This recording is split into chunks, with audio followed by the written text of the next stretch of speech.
Coming up next on Headline Humboldt, the community surrounding Cal Poly Humboldt continues this week to wrestle with the consequences of a recent spate of anti-Gaza war protests that shut the college down and saw dozens arrested. At the University Senate meeting this week, students, faculty, and staff gathered to air their grievances and seek a healing way forward, while hundreds signed a letter demanding a change in university leadership. We'll speak with Senate President Professor Jim Woglom coming up now on Headline Humboldt.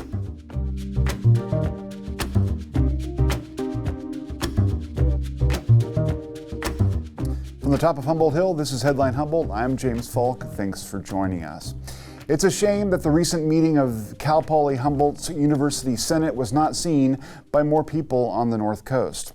Here you see a university and hundreds of its students, staff, and surrogates wrestling with the fallout from political division and cross purposes, from the violence and arrests that shattered their collective sense of cohesion. But unlike the terse statements released to media or quotes left dangling in the columns of local and national newspapers, these were real people struggling with how to rebuild their institution after calamity and violence. The grade given by the university community to administrators and CSU leadership in the aftermath of the Gaza protests at Cal Poly Humboldt reflects the trauma experienced by all involved, as well as the damage done to the sacred relationship between a student body and its broader institution. In other words, they failed. Can it be healed? Almost certainly, but not without a thorough review of where things went wrong, and following that, a deep and probing assessment of the values that were revealed in the process. In the aftermath of the protests, the school closure, rhetorical saber rattling, the violence, and the arrests, just what kind of school is Cal Poly Humboldt meant to be? Will it be the same hotbed of radical politics and visionary change that we've seen for the past 40 years, or is it becoming something different? Something as yet undefined and potentially great, but something unmoored from its history and identity. Professor Jim Woglom, President of the University Senate, will join us in just a minute. But first, the news.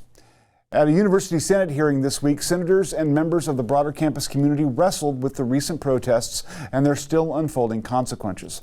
In a resolution adopted by the Senate, calls were made for an independent investigation into precisely what happened. Quote, "There is urgency from the university community to learn from the trauma of this inflection point, and reconciliation at a minimum requires a comprehensive and trusted evaluation be made available to all parties," unquote.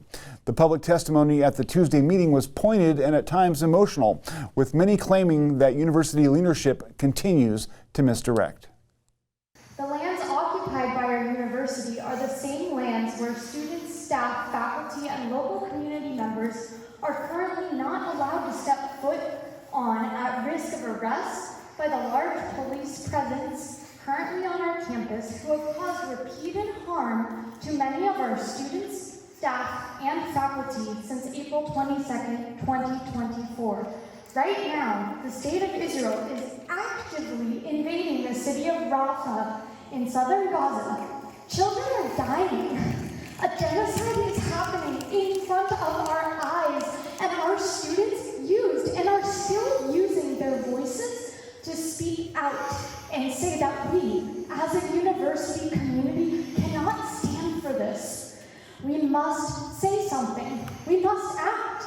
While I'm not surprised by the decision of our university leadership to send police in riot gear to campus in an attempt to quiet the voices of students who organized a peaceful sit-in and open occupation across multiple faiths and identities on Monday, April 22nd, I am deeply disappointed and heartbroken by the actions of our university leadership. The decision to send in riot squads on both Monday, April 22nd and Monday, April 29th, 2024 was a statement of violence toward our students. In a letter signed by 320 members of the Cal Poly Humboldt faculty and staff earlier in the week, there was a collective call for a change in leadership. Quote, "Faculty and staff don't agree on everything. As per the 320 signatories below, what we do agree on is that Tom Jackson and Mark Johnson have demonstrated that they do not align with our values and repeated calls for peaceful resolution, and they should not be engaged in any additional decisions regarding the situation on campus. Their decisions only created unsafe conditions for all of our students. Our demand for immediate termination of Tom Jackson and Mark Johnson is only one of our current priorities in regard to all of the work we have in front of us. It marks a shared commitment of 320 staff and faculty, and it represents what we believe is the consensus of the university community. The President of the University Senate.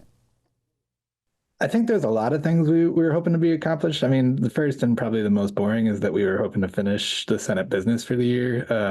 I think one of the things that I'm concerned about and trying to advocate for is a renewed engagement with shared governance in the wake of the experiences of the last couple of weeks. And even if it's just working on standard resolutions or budget reports, I think making those engaged efforts to show that we as a group are making decisions about our organization is important in and of itself. Another thing that I thought was really important, and I actually, we made the decision in a engaged group to have an in-person meeting, and that was problematic in a way I didn't anticipate, because it did exclude many from the meeting that could have come and engaged in the dialogue there. I mean, it was I think a bad decision in a no good decision context. I do think that there was an opportunity there for folks that sometimes check out of spaces on Zoom or other hybrid contexts to look people in the eye and listen to them, to be accountable to each other because you're a human being in the same room as another person, and to hear the pain and the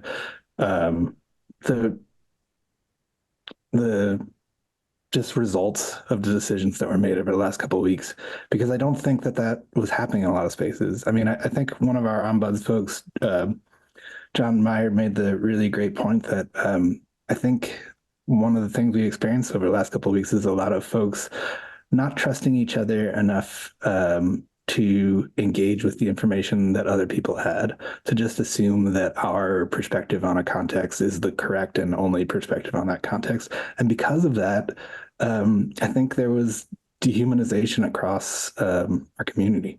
So, I mean, real quick, what do you think was you were thinking that maybe having it on Zoom instead of being in person would have been a way to facilitate more guests? Is that what you're saying? Yeah, and I mean, the rationale that we had made when we initially decided that was because I had asked the ombuds folks who are really incredible. I mean, just incredible friends and agents of our university in being impartial third parties in conversations. And they had, in our conversation, it is easier for them to do that work in person. We were also on a off-site space, so we were in the Arcata Community Center, and we didn't have the screens and the tech that we usually have in order to have a hybrid meeting, we have kind of limited staffing, and I mean our staff are incredible, but making that work in that space was a scary prospect to some of our folks. So yeah, absolutely. I think it's interesting though, the ombudsman, I was at the meeting and they were talking about be careful of your body language, be careful of how your tone, all these things that are, I mean, it kind of goes back to that whole thing, what we learned in kindergarten, but we forget that in passionate moments. And I mean, from being there, even though the audience was smaller, do you think that it was constructive somehow to have people face to face and have to, deal with that drama without, the limits of the internet or the distance, I guess, of a screen? I think so. I mean, I know we didn't communicate well over the last several weeks, myself included, if not, at the top of the list. And I think having the kind of forced opportunity to just have to listen to people, have to take in their perspective, have to think with those people. Sorry about that. It just, it hurt at points. It was beautiful to me at points. But it was, I think, important in that um, we were together across a lot of different constituencies. Yeah. Now, for people who may not be familiar with, governance structures or whatever, can you describe for our listeners and viewers what the University Senate is and what its job is in relationship to governing what goes on at Cal Poly Humboldt? Yeah, the University Senate is our primary shared government structure for the university.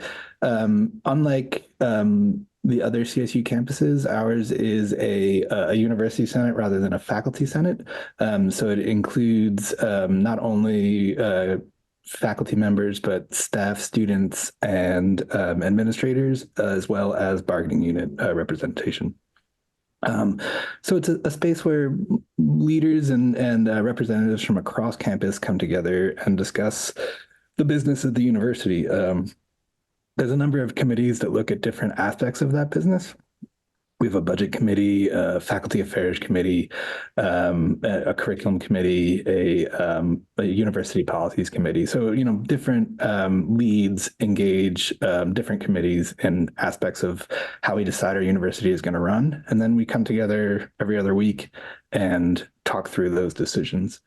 I think just echoing what I had said earlier, I don't know that we've been engaging in that context as much as we could have. And I think that if we were, I don't know, I don't want to make that generalization, but I would advocate that that folks try to take the opportunity that's in that space really seriously, because even if it doesn't have overarching power over every aspect of our university, it at least is a space where we can be at the table and advocate for our positions within that university. Do you think the university listens to the university senate as much as it should, or was it more a function of it just being the timing? Because, if you only meet every other week and something comes up that's, hot off the presses, there may not be time to get it before the leadership of the Senate. I think my answer to this is going to be significantly different than it was a couple of weeks ago. Okay. I think a lot of people, and I don't want to disparage broad groups, because I've had incredible folks from every constituency engage with the Senate in really meaningful ways in the time that I think I've been engaged in the Senate for like 8 years, and I've seen people work really hard at it. But I don't think that there's a university-wide feeling that is always a meaningful space to engage. And I think when things went really wrong in the last couple of weeks, I know that the Senate was not engaged by all parties in the manner that I think it should have been, and that many think is historically the role of that body. Yeah. So now, one of the things that came up a lot at the meeting was healing, and I'm wondering what you think, both from your perspective on the Senate and also just as someone who is on campus and a leadership figure there. What's needed to move on from this? I know that there was a letter issued signed by hundreds of faculty members and staffers saying that the leadership basically needs to be removed from the university. Tom Jackson and his chief of staff. Is that one of the linchpins, do you think, for moving ahead with healing, and what else? Two things. I think a much wiser colleague brought up a point in a meeting earlier this week that healing can't be accomplished and restorative justice can't be pursued until a full accounting of what happened occurs. And right now there's very sparse and often one-sided information being offered. So I think we put forward a resolution the other day calling for an impartial investigation of the events of the last couple of weeks. And we've sent it to representatives throughout the state, and I just advocate for that strongly because we need to know how this went so wrong. In regards to the letter, I am a signature of that letter. I'm not a author of it. And I don't want to demonize or demean the two men that are whose resignation is called, or I'm sorry, for whose termination is called for in that letter. I've had relationships, I think, friendly and respectful for some time.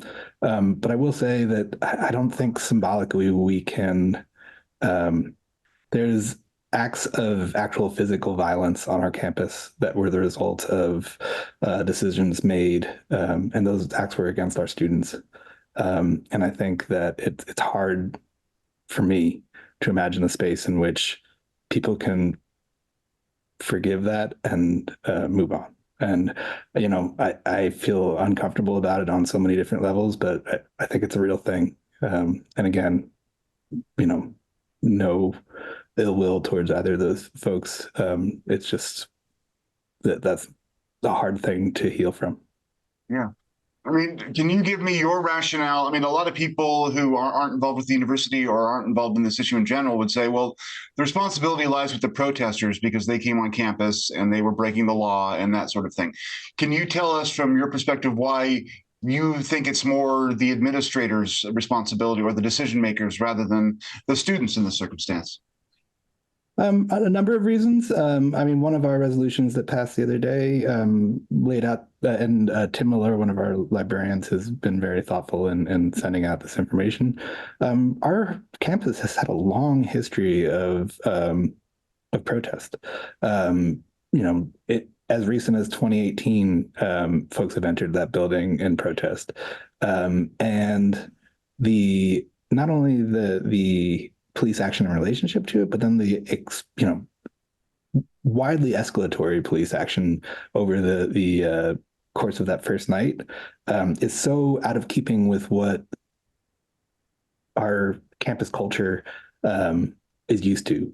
And so, it raised fears, it raised, so much anxiety and damaging actions that followed in the next couple of weeks. It damaged trust on a very basic level. I think that's the first rationale. The second is again, I'm gonna hammer this nail for too long, but just lack of shared governance, lack of engagement with faculty and saying, oh, how should we engage with students? Lack of engagement with students was striking to me. I mean, we had a broad number of our students on that site over the course of the week, and faculty engaged on many different levels, but I didn't see a broad, meaningful, week-long effort to hear our students, which I think is just the basic first step of any context like this. Yeah, I think those are the two that are most concerning to me. Okay. Now, moving forward from faculty's perspective, is there also now a lack of trust from faculty toward administrators? I know that some faculty were concerned that if, they engage with the students, their jobs might be at risk. And I know that the union probably would have had something to say about that, and that can turn into a whole conflagration. But what's your sense among faculty about how that went down and how professors or staff members are feeling? Because obviously they may have a take that doesn't agree with the administrators, but if they can't get on campus and can't communicate with the students to help, communicate that, then their hands are tied. And I can't imagine that's a good feeling for a lot of professors and educators who this is their calling, We received an email. I know they're stored somewhere, all the emails we've gotten over the last couple of weeks, but we did receive an email that one point in it was that if we walked onto campus, we would be subject to, I think, I'm summarizing, but I think it was subject to termination or arrest. And to have that kind of laid out in a unsigned email from our employers, that's it. It's really scary. I've seen colleagues have very emotional reactions to the emails that we've received over the last couple of weeks, and I don't know. It's another aspect of, I think, a pervasive lack of care or care and interaction.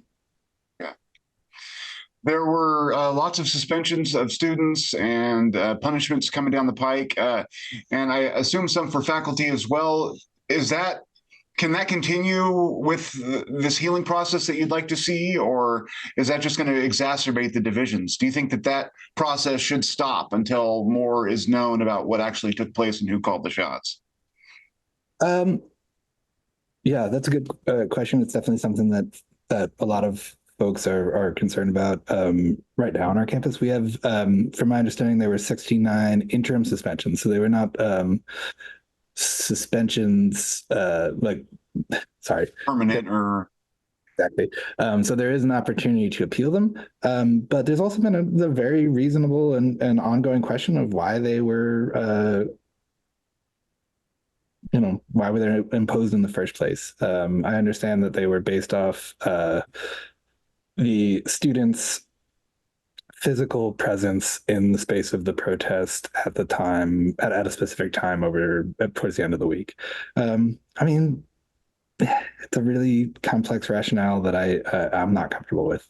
But I think it's something that we need to continue to discuss, and that hopefully through shared governance we engage with and try to work. I don't know, to some thoughtful shared understanding of how to heal based on that. I mean, that's a non-answer, but yeah, I think it would. I mean, I wonder, is there any way to, I mean, you mentioned the shared governance thing, and that sounds ideal, but when there's an administration who seems vested in this ongoing evolution of the university, right, from what it was as Humboldt State to what it wants to ultimately be as Cal Poly Humboldt, how do you, I don't want to say enforce, but how do you bring those people to the table and then make sure that your entity, the Senate or some other like collective body, has say so? Is it possible even? I mean, given what's going on and the investments that have been made and all that. I'll say it's hard. I mean, I'm engaged with it through this role and through the other stuff I do consistently, but I think it's so important. Democracy is complex. I mean, I said in another space, it's a slog. It's nuanced.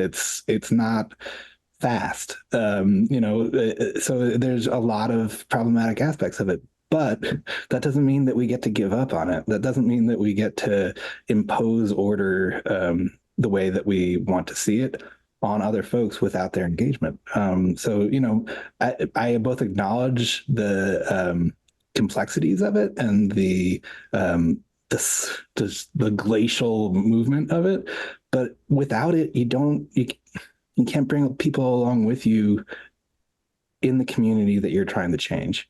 And those are the people that make up that community. So, I mean, it can be this kind of outside imposition in the way that in some ways I've seen it play out. You are, I don't know if you want to talk about this or not, but you're having a meeting later today about divestiture with students. Can we talk a little bit about that? I mean, what are they still hoping to see from university leadership in that regards? And is that something that you think could happen? It's a little early to say what will happen in that meeting. I've asked that it be a writing session. We're going to go, based on what the document ends up looking like, we'll bring it to a vote potentially of the Senex, which is the executive committee of the Senate. It's a smaller group of people, but who are able to vote based on their constituencies. And our hope is to make something that is a meaningful and realistic sense of the Senate. For clarification, a sense of the Senate is not a binding legal document. It's the Senate saying this is what we think about a thing. Okay. And it's only as meaningful as the argument that it makes, if that makes sense. So it's getting a group of people to agree to make a really strong argument and send that out to another group of people. Yeah. That's what we need to accomplish in that meeting, is getting something that enough people agree on, that they can feel comfortable voting on it and not undermining both the constituencies they represent and the institutions that they are working for, but also that is strong and makes that case, so that it's heard and so that it's respected by folks outside of that body. Yeah. So, I mean, I guess, we're about wrapping up here, but I mean, how do you feel in terms of your own personal experience about the hope for the school moving forward? And if everything works out in terms of how it should, how do you see this helping to shape what Cal Poly Humboldt becomes in the future? how can we turn this into a positive net for everyone involved? I mean, obviously that's glib, but Yeah, positivity is my guiding principle. it seems like it. So Yeah, I mean, I think what we take away from this is that there's a lot of stuff that needs fixing, and that we need to commit to that, and that we need to work towards creating the university that we want to be engaged with and want to share together. And I love this place. I think it's beautiful. I think the work that we do together is beautiful. I think the students that come here bring so much just passion for justice and the health of our planet. And I think my hope is that 20 years from now, when I'm teaching my art classes, hopefully I'll be able to think about this time as the inflection point that we needed to make the decisions that will guide the better university that came out of it. absolutely. Last question. You were on campus when a lot of this was going on, and you were a steady presence, from what I hear, for the students, and that you were engaged where a lot of people weren't. Can you describe for our viewers what you saw with your students? I mean, there's been a lot of talk about there being outside agents coming in and infiltrating and trying to push this as some sort of destabilizing force or whatever, a lot of sort of conspiratorial thinking. Among the students who were there to protest, what did you see on their faces, and how moved were you by their efforts to achieve political change, even if it's through, this kind of protest? I'll say two things, and I've heard that narrative quite a bit, and I've seen it in national media, the idea that outside agents led these spaces. That's not what I saw. I saw my students I knew in that space. So I don't know. I mean, I know that the final arrest tally has been used as evidence of that, but that wasn't my experience in that space throughout the week. What I'll say I'm proud of is that those students were so engaged and so thoughtful and so peaceful, and they talked to each other even in the absence of people coming and talking to them. So they modeled the kind of behavior I wish I had seen from more of us. And finally, the saddest part of my week is I saw them be afraid. I saw them scared.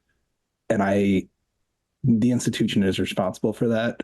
All of us engaged with that institution are, culpable and complicit in that in the manner that we are, and that it should never happen. Our institution should not make our students afraid.